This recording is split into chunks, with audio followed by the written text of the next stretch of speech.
First of all, I would like to say all of you good morning. Good morning from Ukraine, good morning from London, and from India and Turkey.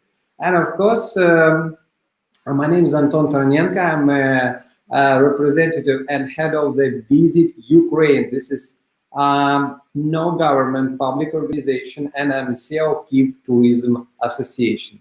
So first of all, I would like to say thank you to the management of the summit, Uzakrota, and of course the Mr. Kyiv, who invited us, and some words about our organization and about what we do. And after that, we start our session with our guest.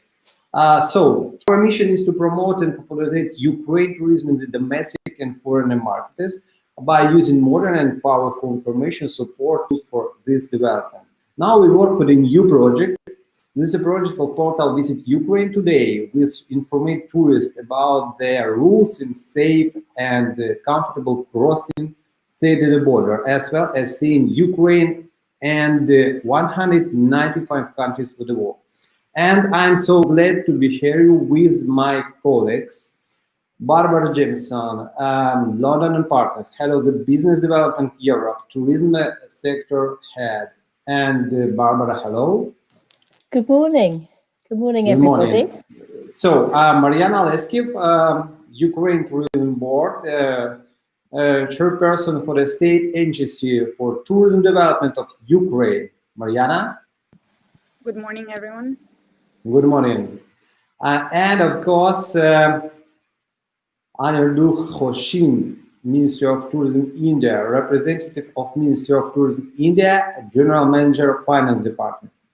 Mr. Anirudh, are you hear me?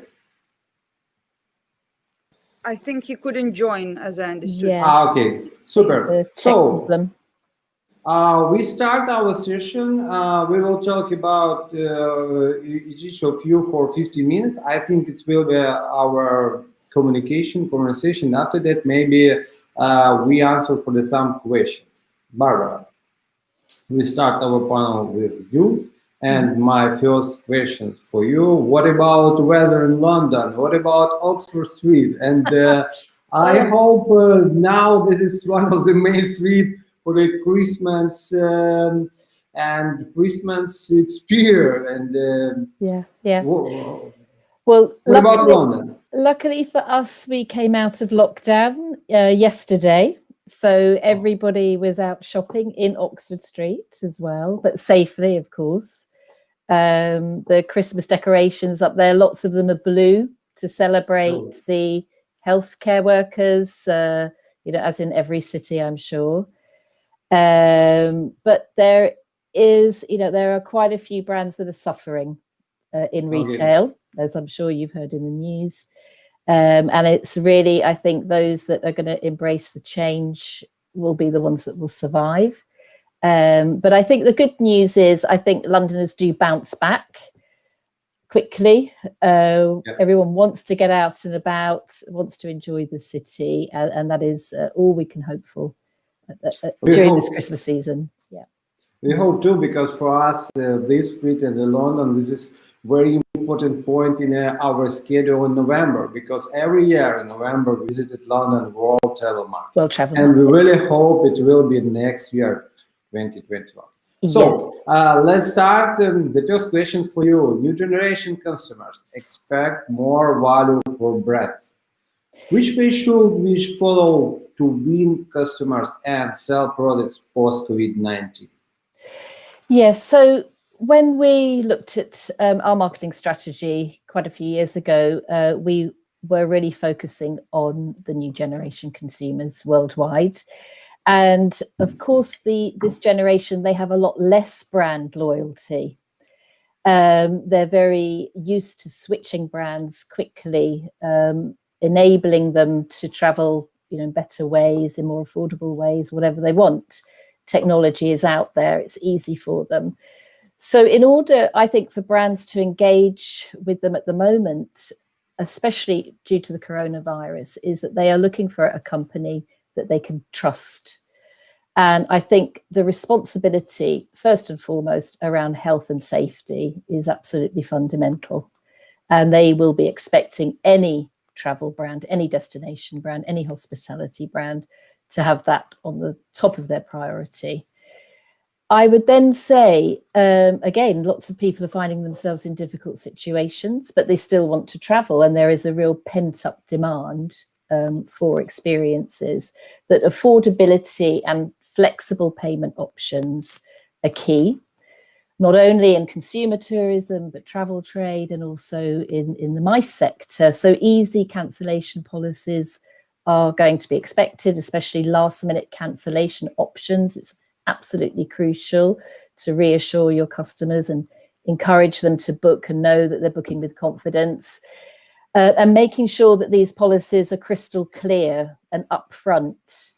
And if you look at the development of fintech, there are many providers who enable consumers to book a holiday or travel product and be able to spread payments over a number of months, which enables that new generation consumer to lock down a special deal, which is what they're looking for, and pay later. And we really took that technology aspect and the development of travel technology on board. So in 2015, we actually set up our own travel technology lab in London&Partners. And I should explain just for the audience that London&Partners is the Mayor of London's official promotional agency, not just for tourism, but for inward investment and also for education. And it is our role to help companies grow. So we took it on board to create with a co-working space, the Trampery, a full travel technology lab back in 2015. And we incubated 87 of these new age travel companies, really looking at millennials and looking at the new traveler as a target audience. And a lot of their work, and which is what we're seeing now, which is the trend, is all around experience, it's around lifestyle, it's around adrenaline rush-led tourism experiences. And that's what brands need to be looking at, this personalization, I think, of the content, from finding anything from the best destinations to take exceptional photos with a famous photographer, to tracking your journey, online sharing insider tips and hidden gems with your friends, your family. And many companies that came into that travel technology lab are really thriving now because of that early recognition that technology was key. And I think it's definitely, we're seeing, especially also with our domestic consumer, younger audience, that experiences are not things. It's really what they want. 82% of people are more interested in making memories than money. And I think, lastly, I would say definitely at the moment, glocal. So global travel, yes, but they want local experiences. New generations, whether it's your domestic or international audience, respect brands who give back to the local community. In London, we have just a couple of examples, something like the Good Hotel, which is a fully sustainable hotel, employing locals, employing different people who are out of work, giving them a chance. From sightseeing trips, along the River Thames or the Regent's Canal, could now involve picking up litter, while you're doing some sightseeing. So there's a lot of this type of sustainability, global thoughts of green locations, loving local, supporting your local communities. And as the lockdown restrictions are lifted, we've really been encouraging our consumers to carry on with that feeling and making sure that we stress that they are doing everything when they're visiting our city safely and responsibly. Okay, thank you. I agree with you about the two focus, main focus in the next year and this year. This is the internet marketing and the domestic marketing for our country, because the border is closed, and this pandemic quarantine is always have a problem for the planning, for your trip in the next year, for example. So the next questions and the next main topic, the tourism industry has been hit hard by the COVID-19, focusing this design for the code programs and social bank, but this also provide destination management organization and opportunity to rethink their strategies and investments. What about you like to tell about it? What about your experience? How you think how you will work with in London with this sector? Yeah. Well, obviously for everybody worldwide, it's had a dramatic effect on everything. But London&Partners was actually created back in 2011 due to another crisis, which was, of course, the financial crisis. And prior to that, we were Visit London, and we still have that brand name, Visit London, for our consumer-facing teams and our website. But we were also the London Convention Bureau, and we were major events, and we were all kind of independent government-funded agencies working really very independently from each other. And because of the crisis, they had to really look at cost savings. So we came together with other parallel agencies where there was a good mix and where maybe we were going to gain something from each other. And I think it is a time of when you're looking at a crisis, it is a time of reflection. It's a way of you looking at what economies of scale can you make, how can you do things better. So we actually went through that process because of the financial crisis in 2011, and then London&Partners was actually born. So our tourism remit became fully integrated with our foreign direct investment and our bilateral trade remit, as well as education. So we were three agencies that came together, and that has really given us kind of a huge benefit to refocus. And we're refocusing again now. So, you know, we're looking at and we have been looking at our visitors becoming potential talent for the city. We're looking at them becoming potential students, potential investors. And at that time when we merged, we were really concentrating on selling London, not only for Big Ben, the Houses of Parliament, you know, all the wonderful attractions that we have in the shopping, etc. But on the business side, and especially on the Convention Bureau, MICE side, we were looking at winning business events in our key sectors and then bringing sporting events to London that could really change the perception of London, but also give back to our communities. And we moved on to create our own homegrown events because of that. And I think if we'd remained just as a tourist board, we probably wouldn't have been in that position that we are now, because now we've created Ride London, which is a huge cycling event, which benefits Londoners, everyone in the UK, and it's an excuse for people to come to London, bigger than the marathon. And we've created London Technology Week, which is now in its 5th year. So what the COVID crisis has meant for us now is that the context in which we're promoting London has fundamentally changed. But we've had to move very, very quickly. Back in 2011, we had plenty of time to try things out. But now it's life or death. You know, we have to protect jobs. We have to look at diminishing budgets, and we have to come up with a strategy that is really resilient. So we created a very clear strategy to our partners, to our stakeholders, because we're public-privately funded, which was from resilience to recovery.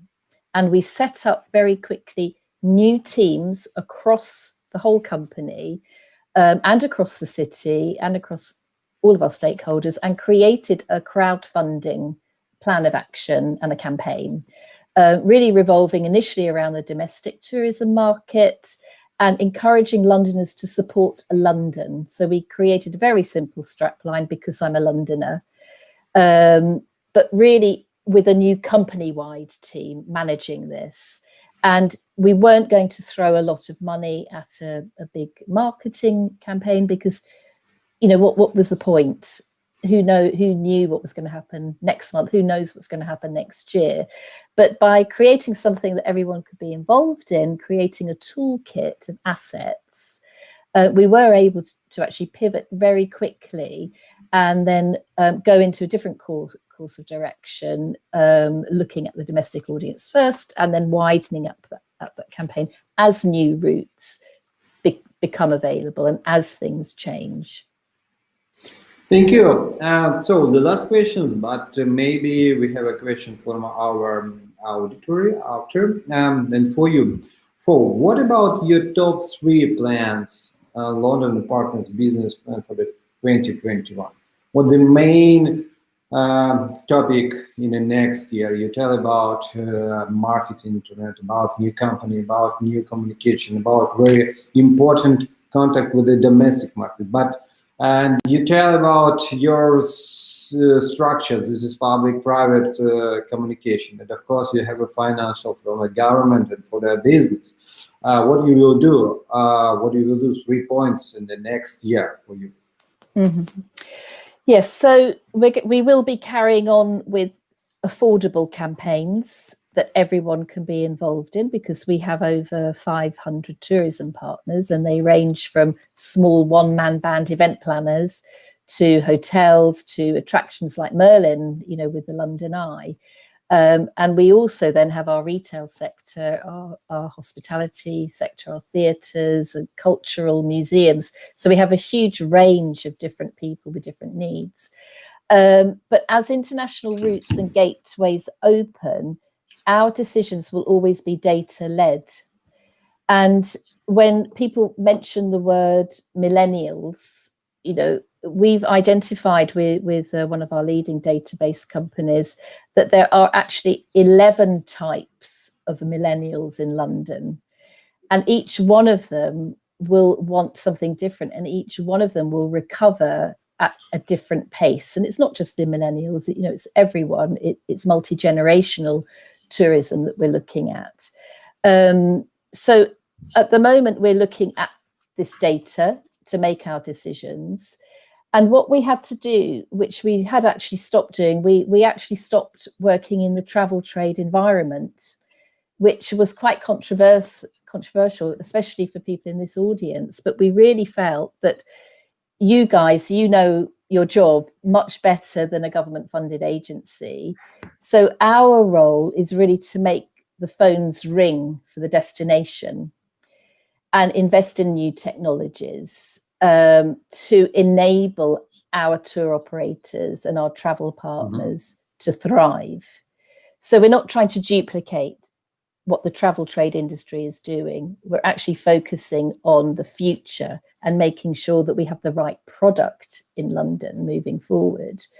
So technology, again, if we're looking at hybrid virtual events in the my sector, or we're looking at museums, galleries, being able to connect with wider audiences through technology. I think some of those things we already had in the planning, but coronavirus has really speeded up that process. So we're looking at distribution of our tourism, not only in Oxford Street, as we spoke about in the beginning, but London is a city of 33 different boroughs.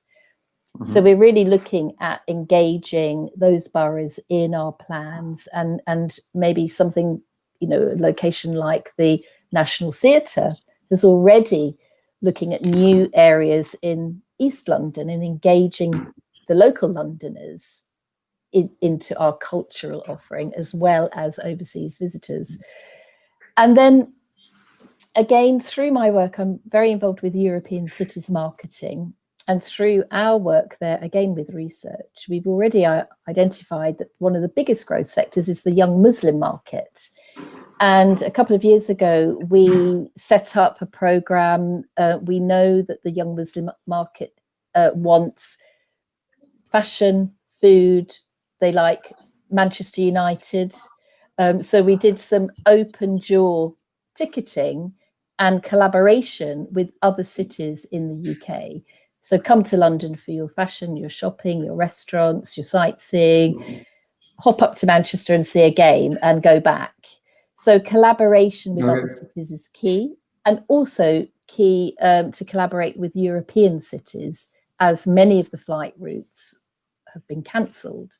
So I think new ways of working together is crucial, and looking at these new markets, and especially the economic growth in Asia and India. So these markets will be new for us. And lastly, mental health and well-being is crucial. So we mustn't forget the emotional side of this crisis, and the well-being and the responsibility of our own staff and our own teams at London&Partners. So we did also look inside our own organisation and see how we could really improve our delivery by looking after our own staff with mental health champions, new mentorship programs and education, etc. Thank you. I hope the next year we will have a cooperation maybe with London and Kyiv. Yes. Because for us in two very important Asian market, and it will be great because we have, if I don't mistake, 4 flights per week between London and Kyiv. Thank you, Barbara. Exactly. Yes, Mariana. What about Ukraine? If I don't mistake, Ukraine now is really winter, and now I thought in my window, I think the good weather, but the same weather like in London, I think. Tell me some words about your new organization. If I don't mistake, you just born this year, and I have 2 questions for you, of course, after.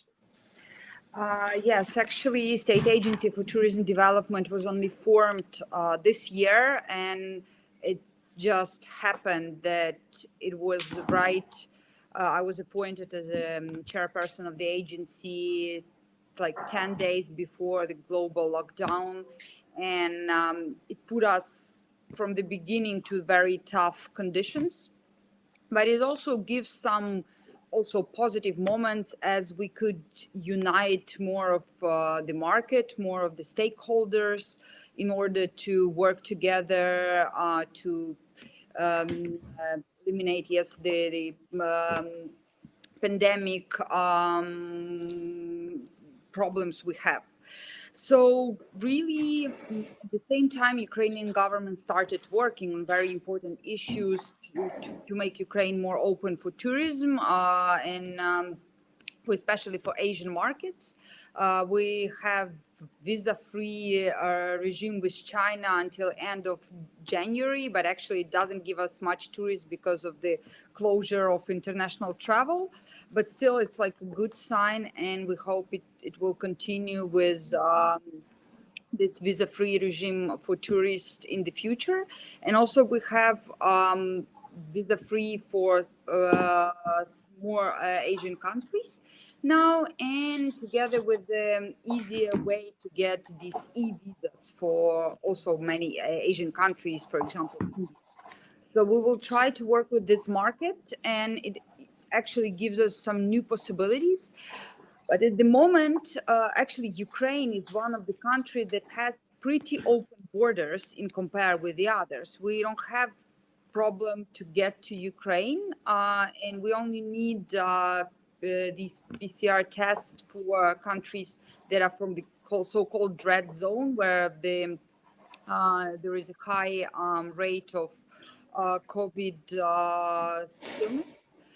But at the same time, there are not many flights, and some other countries actually don't allow their citizens to travel as much. And for these terms, Ukraine had a good tourism with Turkey, for example. Yes, and I see Turkey as the country that are trying to get all international tourism flows, because of their policy of welcoming tourists, of open hotels and open borders. And we've been to Turkey for one governmental meeting. And really, I've seen there are the tourism, okay, probably was not like the previous years, but in compare with the other countries, they are doing pretty good. So we are preparing, yes, and developing our domestic tourism and concentrating on this this year. Thank you. So the first questions: how will the digital strategy about destination marketing for tour operators need to change post COVID-19? I know now the agencies will work very closely and support for a lot of tour operators. You have some strategy, you have some plans. Please tell about this and what what do you think about?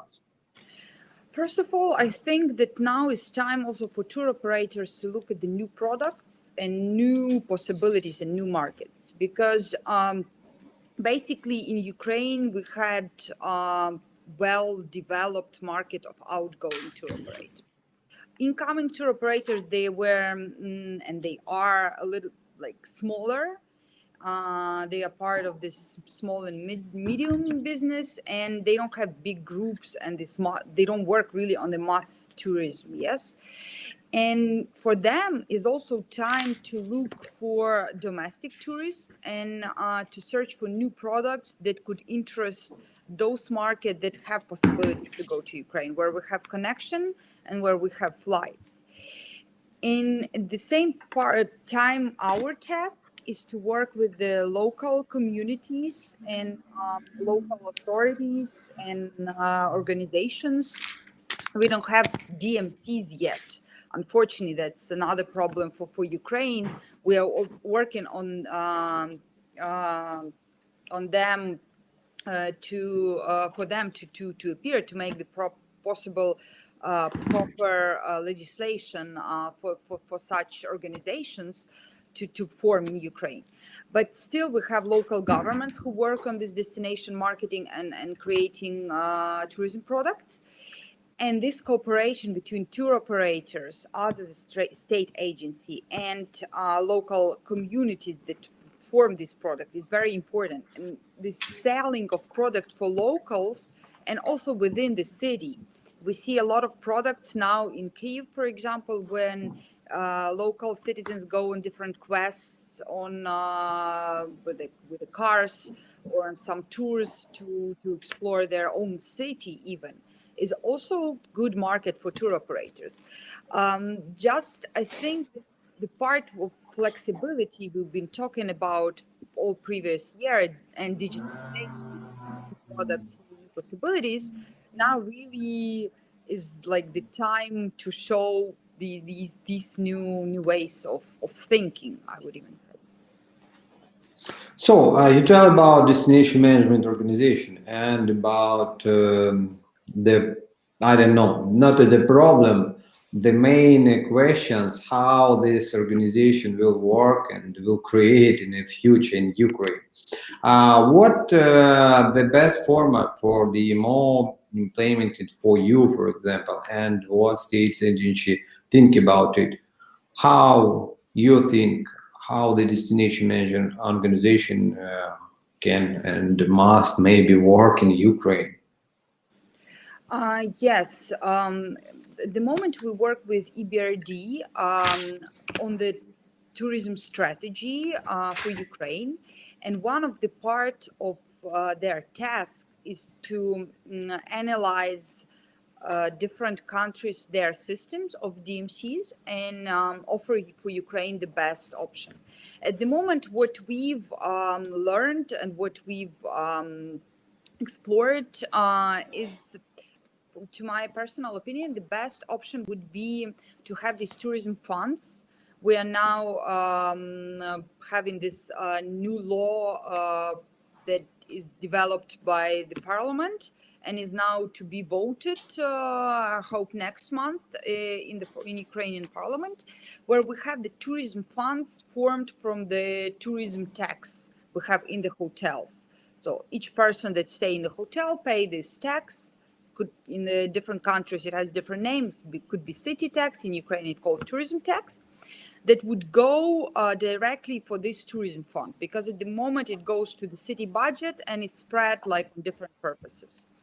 And then when we have this tourism fund already existing, we could talk that the tour business could form the association that would also from their fee form another budget, like the part of the budget that would be equal, let's say, for this tourism fund. And in the private-public partnership, this organization could sign the contract to have common management, yes, to form this private-public partnership organization, DMC, that would be financed both by the fee of business units that are participants, that are members of the organization, and tourism fund. And then the board would be formed of members of government, of local government, and business organization that are main payers of this to form this common tourism fund. And then there would be selected the management of the organization and the strategy and KPIs.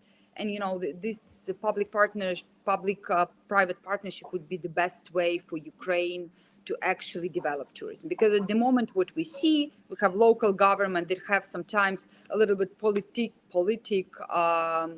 aims. Yes, they could sometimes just work for political campaigns of the mayor or of something like that is important for some political issues, not actually for the tourism. And at the same time, we have associations, organizations in a few of the cities, and they don't have enough budget and they don't have enough influence. And sometimes they can offer different products or different marketing campaign than, for example, the local does, and it doesn't give the best output. So I think we should move in this way, and would be interesting also to hear how London works and how the system is actually working in Britain. Yes, my colleagues had been to London and visited the Visit Britain last year, but I wasn't in the team yet. So we'll continue to cooperate with Visit Britain next years. But in general, I also wanted to ask Barbara about, do you connect with Visit Britain, or you are a completely separate organization? And do you have this kind of, like, at the state level, then you have this local level, cities or some communities, yes, local communities, and this region level? How does it work? Does it have better connection with the local, or it's like structure, or they all work completely on their own? Yeah. So we both really, we work independently in the main, but we do collaborate with Visit Britain. So the difference is that Visit Britain receives their funding directly from central government, so Department of Tourism, Sport and Culture, and we receive our funding from the GLA, which is the Greater London Authority, which is run by the Mayor of London, Sadiq Khan. So it's his decision how much tourism money we will get out of the London budget. And we have to be careful with that relationship, because we are collaborating, and I was saying London is all about collaboration. Earlier, I was saying collaborating with Manchester for certain types of products. But when we actually did become London&Partners, we were nearly missed out. They nearly forgot about us. They completely forgot about tourism, and then realised, and then the discussion widened. And since we've moved on from that, we feel now that we are in the position that we're actually driving some of that strategy. But we had to work very, very hard to have a seat around the table. And now one of the deputy mayors of business, Rajesh Agrawal, is our chairman. And, so he's the deputy mayor for business for London, and he's our chairman. He completely gets that the tourism remit is not just about tourism. As I said earlier, it's about attracting people to your city and your country to come and work, to come and visit again, to bring friends and family. So they really, really do get the fact that everything is interlinked, but that really wasn't the case in the very, very beginning. And I think it took something like working on the Olympics and showing how a major event can actually be the catalyst for regeneration in the two poorest boroughs of London at the time, which was Tower Hamlets and Hackney, how a major sporting event had such a massive impact on being a catalyst for growth with lots of different people, whether it was Visit Britain, commercial investors, local government, we have 33 local boroughs as well, but it really was a catalyst that brought everything together. But at the moment, we have another issue because our politicians are looking at a levelling out agenda. So they're looking at taking business out of London and putting businesses and investment in Leeds, Manchester, Birmingham. So we're having an equally, Visit Britain has to promote the whole of the UK. So we're very, very strategic in the way that we will work with Visit Britain, and we really see ourselves as a gateway to the rest of the UK. So it's this gateway proposition that is very, very important. We have to prove that a tourist coming to London will create a lot of return on investment, and then you can have a bolt-on program or a gateway program. The UK, when you look at the Ukraine, the UK is a very, very small country, but London itself has 9 million inhabitants. But it's you're very quickly and easily going out to the coast or to Bath or to Bristol or to Edinburgh. You can get to these other areas within the UK very, very quickly. So I think it's really the kind of that collaborative strategy that is very important with us and Visit Britain. But also we have to work very, very independently as well. And we are funded independently from Visit Britain. Thank you, Barbara. Thank you for your experience. I think it is very important and interesting for Mariana. Yes, Mariana? We'll be in touch. Yes, you're invited.